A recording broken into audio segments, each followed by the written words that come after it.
So my first question is, could you explain to me who you are and what you do? Yeah, my name is Michael Bratby. I'm 53 years of age.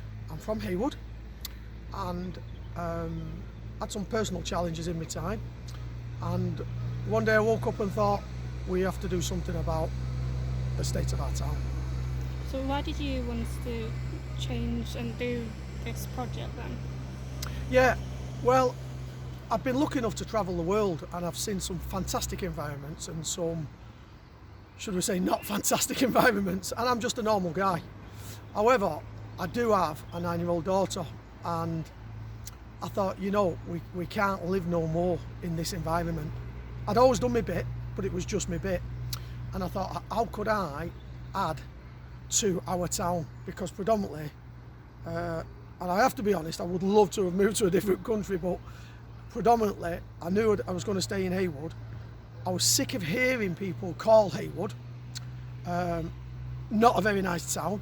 And that was when I went out, wherever I would go, I would hear this. And I thought now was the day to stand up, and that was in October. So we developed, I started what was called the Heywood Cleanup Group. So the Heywood Cleanup Group it's now become 120 people. We are a constituted group.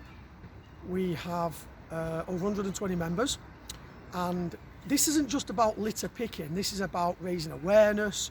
This is about looking at bin services, environmental services, the impacts of them, people's behaviours, correcting the right information, why people litter, why people fly tip, and then it's then about understanding it and building back the communities so they're then empowered to clean up their areas, because I can't simply go out on my own and do every area. So these people are now coming on board and reporting these issues, getting involved, and we're not just litter picking, we then enforce it with positive messages. So for instance, we have a small leaflet. It's only very cheap because we haven't got a lot of money at the minute. We're waiting for funding, hopefully. And I must say, we work out of a small community centre called Crimble Croft. We've got some free workspace, and then we'll reinforce this with notices, talking, information through the letterboxes, doorstep visits, and yeah, it's all good. It starts building back community spirit. Yeah. So how much does it cost to get the community involved then? How much does it cost?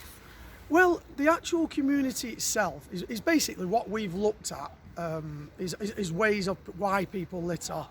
And one of the biggest the gripes in Heywood for me was the alleyways. The reason for that is because where I live, I walked to my mum's, which is 500 yards away, and these alleyways, and there was infested, there was rat infestations, there was dumping, and I thought, what can we do? So basically, we empower the people to get involved in the alley clean.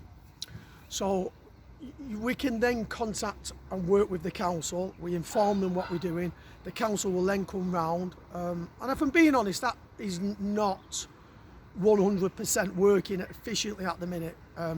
So they're not completely getting on board with that.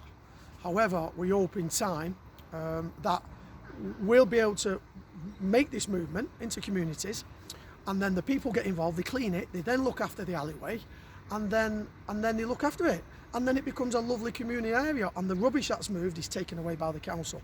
If though, however, the council doesn't move it, then we have to make a way to have that professionally removed, either in a skip or by whatever means.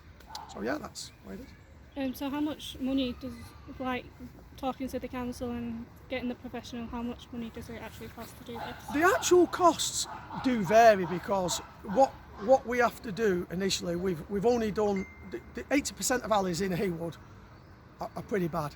So we've only done the one alley clean as a test. So we've monitored it now for a month, and there's been no tipping in there. Out of that alleyway, we took 20 contaminated bins, because what happens is, unfortunately, and I'm not blaming anybody, but some residents come and go and they leave the bins out. So them bins cost £20 a piece. They will cost us as taxpayers £20 a piece. They have to now pay for a bin. So we took 20 bins out of an alleyway. So there was £500 of our money gone. So obviously we have to have money for producing flyers. They're only very basic at the minute, and it's been my money I've put in. at the moment, and then we'll have signs. The signs, we want to put the signs back on the gates, informing people, polite notices saying, you know, no dog fouling, no littering. So we need, they're roughly about £7 each, and then we have, if we needed a skip can be anything up to £250. But again, we have equipment which we've had to buy: litter pickers, shovels, brushes. Again, that's, you know, £100 worth of equipment there. So at the minute it's just a tester, but it's not that expensive to do, you know, because the council will then come along and clear it, because they have a duty to clear it. It is under the law of the Environmental Act that they have a duty to clear it. Even though with alleyways it's a little bit of a grey area, they will still come and clear it. Yeah, so again, money that we're raising is for equipment, signage, leafleting, and other overheads like that. Yeah, it's difficult to put a price on that. So how long have you been doing this? Yeah, so good question. Well, I've always had a very big interest in the area, and we've got a fantastic project in Hotwood Park. Fantastic lady was ill. She come out of the hospital and decided she wanted to do something with this park that had nothing there. And amazingly, after 10 years, they now have a cafe, a cabin that serves hot drinks. They've just had a new fantastic, like a skateboard track put in. They've had a pond put in. It's a fantastic area. So that really got me interested again. And then I started doing a bit of litter picking for them, getting involved a little bit. And then I thought, right, what can I do? What do I want to do? Not only for me, not only for my family and my friends, but for the community. And more importantly, it's for our kids, because let's be honest, you know, 99% of the time, it's not the little ones that do it. So that is what made me do it. Yeah, that's what made me start. So according to Keep Britain Tidy, young people are the key to eliminate litter and waste from now and future generations. So Yeah. Do you agree with that statement? That statement is 100% fact. Keep Britain Tidy, I've read a lot of their literature, it's fantastic. I would tell anybody to read it. So what you'll find is, it's the information that tell us is, now we're not saying this is all of them, but younger children around the age of 12, 13, when they're in groups, they'll definitely tend to litter more. That's what research shows us. Younger children tend not to, under 11, and obviously there is things been doing in school. It's not enough, 100%, but we have to go by the facts of Keep Britain Tidy, and the facts are, the evidence is there, they've done the research, and they're the group we're trying to reach. And if I'm being totally honest, we're trying to develop new ideas to reach them that will be put into schools, because it's a big area. But it's not just the children, I must admit. The ages go from 12 to 52, and on the research that we've read about, they did these tests. It was called, they put beacons up in the area, and basically they monitored these beacons, and people up to age of 52 would litter. And they also found the more litter that is there in a place, people would litter more. They didn't think it was a problem to litter because there was rubbish there. So if you're living in an area that is predominantly, looks a little bit downtrodden, it's full of litter, it's full of rubbish, people will litter there. That's a fact. With regards, if I can just go on to the young ones, we're actually developing, hopefully with a school, it's a fun thing that we hope to take into the schools, and it'll be related around children understanding our town. Get to the basics, understand your own town, learn to love where you live, and focus on your own town and what can them children do. So we will have a fun activity. They will produce a banner of their own with no litter, no fly tipping, no tipping. They will be empowered with a little certificate to say they're part of the Heywood Cleanup Group, and then they will also have a little badge, because kids love badges. They absolutely love badges. And on the badge it will have no litter. And what you'll find there is, and this was all my daughter Ava Grace's idea. I put this to Ava Grace because she's 9. She came up with this, and I thought, because obviously, you know, she's better for that. And she said, Dad, I love a badge. We'll have a badge. A certificate. We love certificates. So we'll have a certificate. And what that will do is when they're going home And we feel this is a great thing. When you're going home, the kids, if they see the mum and dad drop a litter, they'll say, they'll say, Mum, you can't do that because I'm part of the team, I've got the badge, I'm part of the group. This is not happening. And if we build them young uns now, some we've lost at this age, but we've got to reach out to them. The young uns will come through and it won't be acceptable. It's easy to do, but we've got to take these steps. We can't keep blaming other people.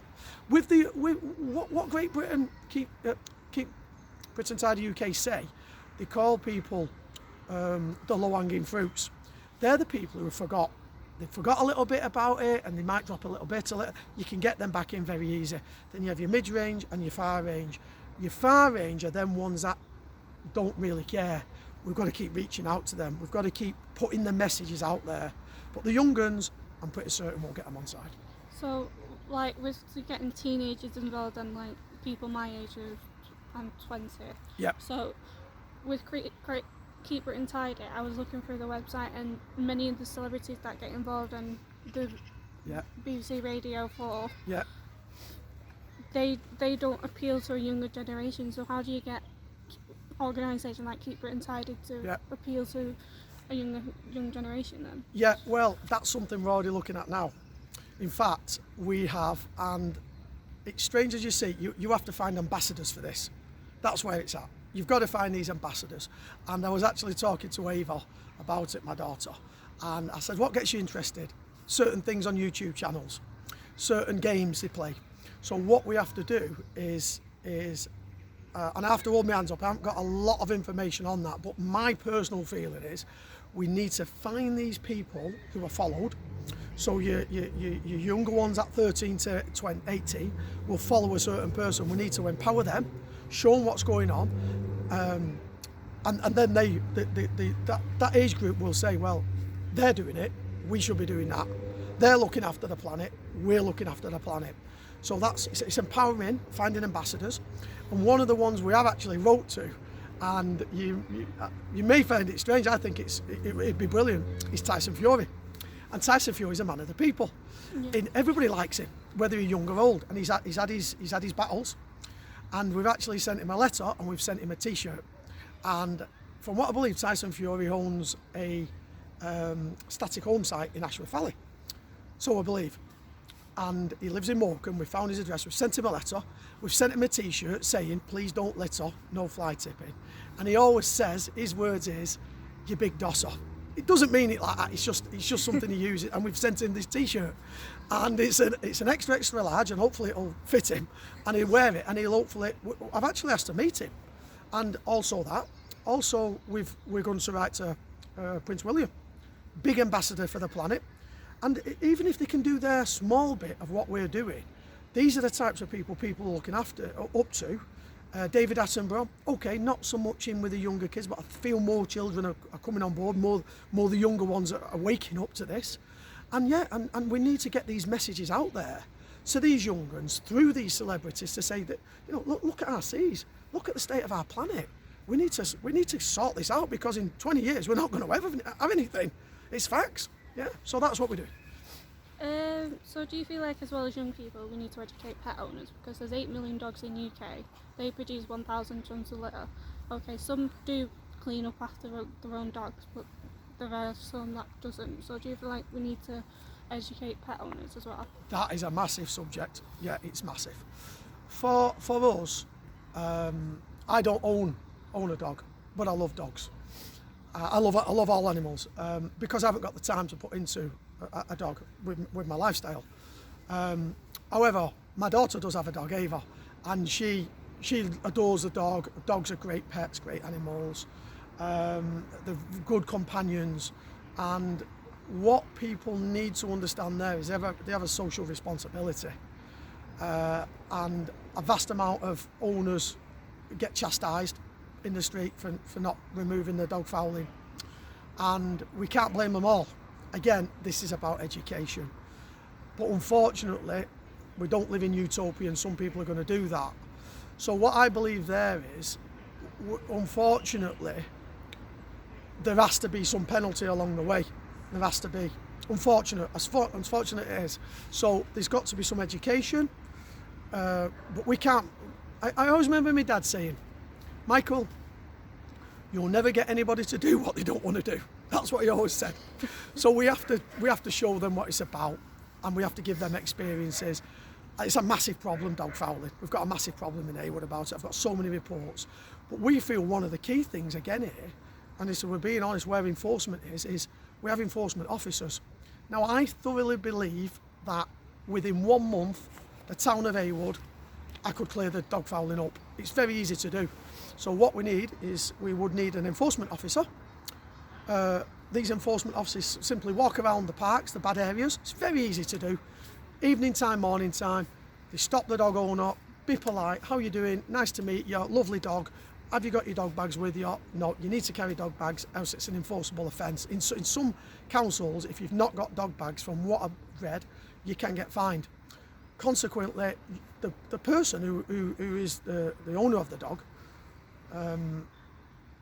or responsible for that dog at the time has a civic duty to clean it up. They shouldn't leave it for anybody else. And I must say, we're in Queen's Park right now. It's a fantastic park, and it's got dog fouling in it. It's not acceptable.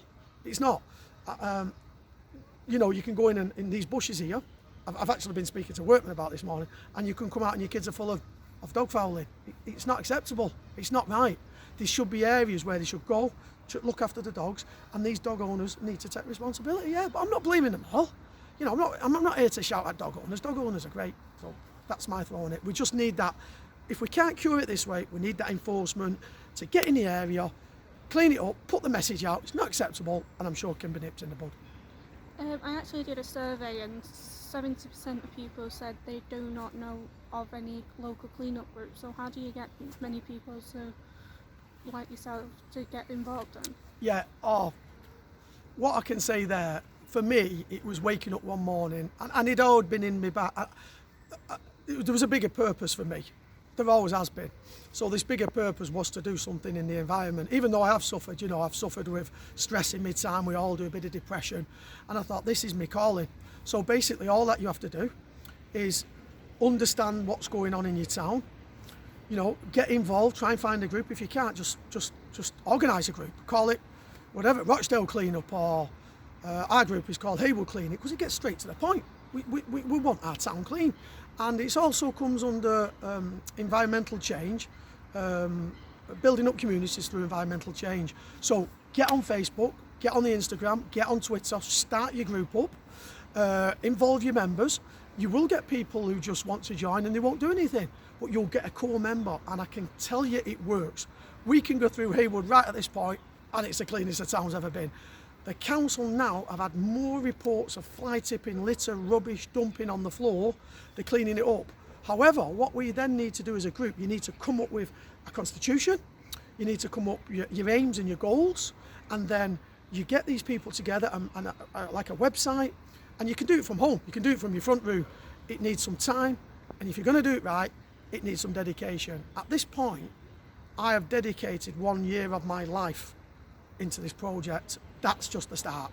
So you do need some dedication. Anybody who reads this, if they want to contact us at Heywood Cleanup at hotmail.com, get in touch with us, drop us an email, and we will do our best to help you, because this should be the explosion to start in Bury, in Middleton, Rochdale, Salford, all over.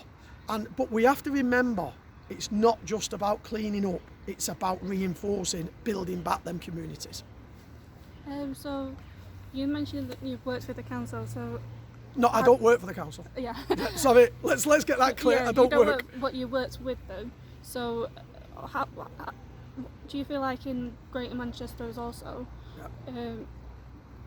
Do you think like Rochdale Council is the most helpful in that sense? Right.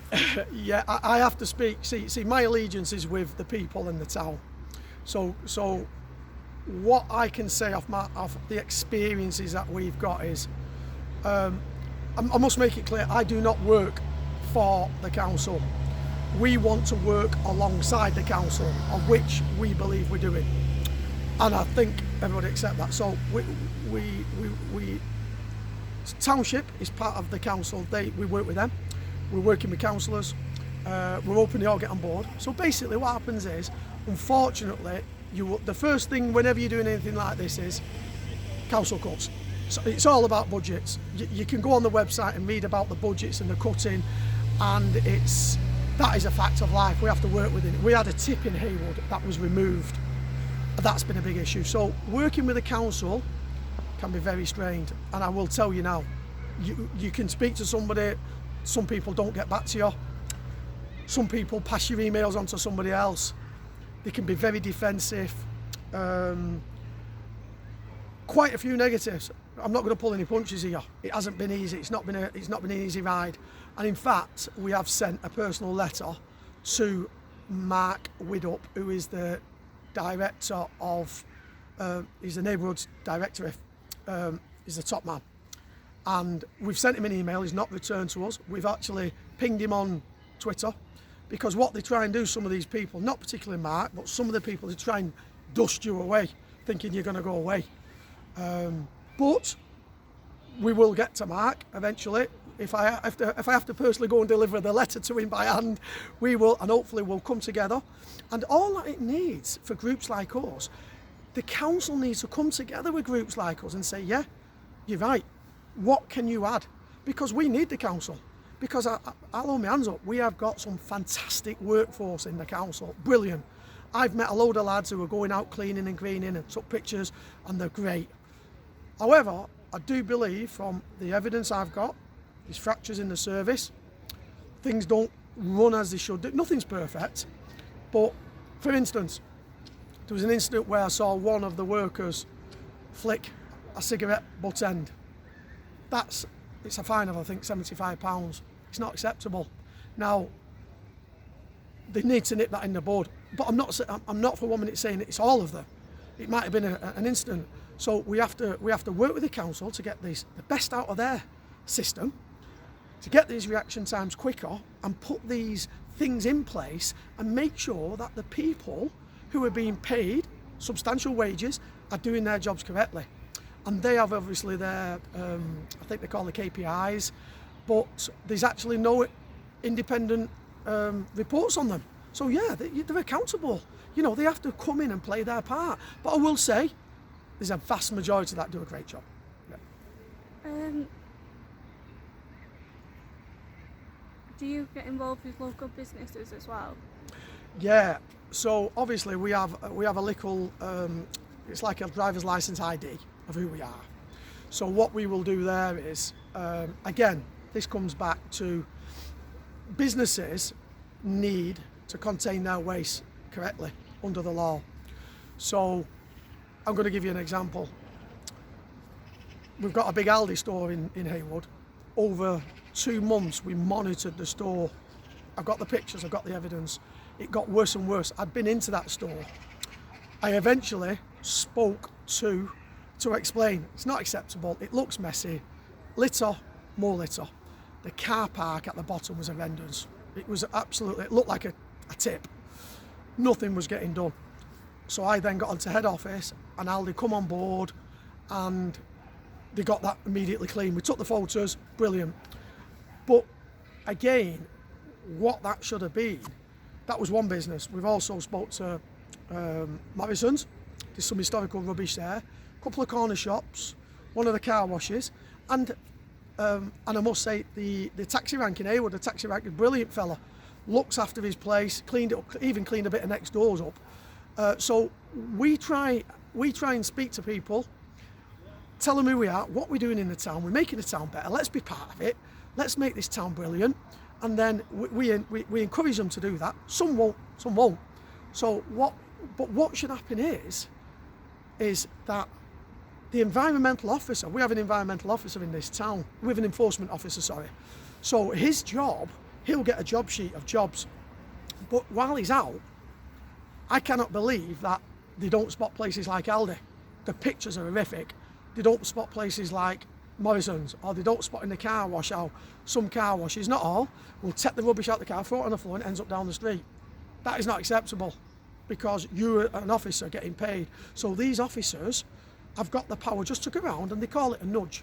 And what the nudge does, they go into the business owner and they say, listen, you've got some boxes at the back of the shop, it needs to be put away straight, and that's enough. 99% of the time, they'll do it because they don't want the enforcement officer knocking on the door issuing with a fine. But it's not being done. It's a fact. We've got evidence about it. So yeah, so we do that little link with the businesses to say, you know, come on, let's nip this in the bud. Let's get this sorted. 99% to come on time. But shouldn't really be hard. We shouldn't be doing that. We're doing that as a community spirited thing. The council should. I've got officers who get paid to do that. Yeah. We've now had 3 lockdowns. Yep. Have you seen a change in the amount of littering and fly tipping during these lockdowns? Well, once again, fly tipping. Last year there was £576,000 spent on removing fly tipping. I think there was possibly 500 type of fines. Fly tipping is massive, and it comes in different variations. So somebody dumping rubbish in a back alley is still fly tipping. So consequently, what happened is over the lockdown, services shut. Some were scaled down. The main tip close to us, either being Bury, Middleton or Rochdale, were closed. People then decided we were going to renovate their houses and the gardens. There's a lot of rubbish left about. So consequently that had a knock-on effect. However, that seems to be under control again now. So that seems to have been nipped in the bud a little bit. Well, I wouldn't say nipped in the bud, but it's on top of. Without a shadow of a doubt, takeaways can generate a lot of road waste. Reasons for that, again, we'll go back to people, they'll chuck it out the car, and there's a reason for that if you go on the Keep It Untidy website, and it's all about, it's easier for somebody to throw it out the car than it is to take it somewhere. We've got some things like the smell in a car, so people tend to do that. So consequently, what's happened is in this lockdown, we can drive through Heywood now, the takeaways are predominantly shut. Lot of the takeaways are doing deliveries. There's nobody out on the street. So go on any street now in Heywood and it's 99% clean. So I'm not saying the takeaways are doing the littering, but the takeaway wrappers and the cups are generating litter through people's not using the responsibility of taking it home. So definitely massive change in lockdown. It's better, the town looks cleaner, but let's hope when the lockdown's not lifted, it doesn't start again. Unfortunately, I feel it will. One thing is there with what we're doing again is ourselves. Again, education should come through takeaways, through enforcement, because there is a policy for takeaways of having bins and cleaning the fronts of the shops. We know that policy hasn't been being adhered to by enforcement. Enforcement aren't enforcing that. And what we've done, we've just produced a poster, and it's an empowering, grabbing poster. And we initially did it with a family who looked like they were going to the beach, and they were dressed in litter, but they was at the beach. And then these posters are going to be, we're going to give these to the takeaway shops. We've already had good feedback through takeaway shops. I use a couple in Heywood myself. We're not against takeaways. We want to see what they can do. But obviously the takeaway rubbish at this minute is gone because of the lockdown. Yeah. So what is the most challenging waste that can be removed? Well, first of all, when you say challenges, let me tell you, challenges are not just waste, challenges are people. Personally, I've received some media defamation of character. It's not been pleasant. It's been very upsetting. There's been times when I've thought, why am I doing this? And then, you know, that has an impact on your mental health. It's not nice. We've had to have that nipped in the bud, and these are the things we face. These are the challenges we face. But so they're challenges you face as a group. Doing anything different, people don't like it. People don't like saying they live in a dirty area. But obviously, the amounts of rubbish, the worst type of rubbish at the moment is the contamination of bins. Bins are a blight on every neighbourhood I've visited. Pictures of bins overflowing. You can go into Heywood now, there's been a bin sat there, there's bins left on the main street. They shouldn't be on the main street. Contaminated bins are by far the biggest problem we face. Yeah. So when people contaminate the bins, does that make it harder to actually get rid of the rubbish then? Yeah, what happens is people, because some people don't care about the recycling side, they'll put different objects in the bin. So when the bin man comes round, he won't remove that bin. So the bin stays contaminated and left. It's because some people, you know, they're not responsible, and that infects neighbourhoods. The knock-on effect of that is unbelievable. I mean, the footage we've got of some of the bins, and then when these bins are overflowing, because we've got to remember, the bin service rotates once every 3 weeks. So recycle is every 3 weeks. That's your plastics as such, your food waste, your general waste. And we've got to remember, these bins do not belong to us. They belong to Rochdale Council. Read the bin. This property belongs to Rochdale. They should be moved. And what's not happened is the bin men have a system. It's called a Bartek system, and they're supposed to report this. It's not being reported for some reason. That seems to be the information I'm getting. So they should be reporting any black bags left on the floor, but these overflowing bins spill out. And then when they are removed, the area's not cleaned up. We've got so much footage of that. But then what happens is then that person leaves the property. They don't care, they don't have a bin. Where does the rest of the rubbish go? It goes on the floor. It's somebody else's problem. So we need to get on top. There needs to be a better system in place. With one of our flyers that we enforce into the community, one of them is, we have that many bins left over now, is claim your bin. We then inform the council, the recycle officer will come round. The problem is it takes 3 weeks. They will come round, they will tag up the bin, they will put a letter to all the area, in that area, claim your bin. If you don't clean it, they'll take it away. The problem is with that in the alley clean is we did that and the bins were waiting for 3 weeks, which were contaminated, and then the area got re-contaminated again because people think, well, the council aren't bothered, I'm not bothered.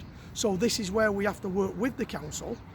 We have to work along, not work as in we do their work, we work alongside with them to say, we've done this, we've nipped it in the bud, let's get on top and sort it, and we'll get rid of this problem, save an absolute fortune. Have you worked with any other people outside of Heywood then? Outside of Rochdale? Yeah, not in the UK, no. I mean, you know, when I'm out on my mountain bike, I pick up litter. That's something that I just do. Me and Ava, when we go out, we have a little van, camper van. We'll go, if we go to St Anne's, we'll do a little bit of litter picking on the beaches. But no, predominantly, you know, it's all, when I've gone to other countries, I've done that. And predominantly, if I'm being honest, I gave up hope. I gave up hope living in the UK. And I gave up hope of living in Heywood, but now I've got new hope. And my focus at this moment is let's sort Heywood out first. And then because if I'm going to do something, I don't want to do it half-hearted. I want to put, the only way you will ever get anything done, whether you're studying for a degree, whether you want to be an engineer, whether you want to be an athlete, you have to have dedication. Dedication is the key. Obviously, you have to have a certain amount of qualities in you. If you want to be a runner, you've got to be somewhere near be able to run. But you have to have that dedication, and my purpose is dedicated to this town. Finally, if someone wants to join in, have you got any good tips for them? Yeah, 100%. The tips to join in is get on your local Facebook, see what groups are going on. Environmental groups are fantastic. They always want good volunteers. Start your own group. Our group, like I said, is called Heywood Cleanup, and you can contact us. We're going to have a website.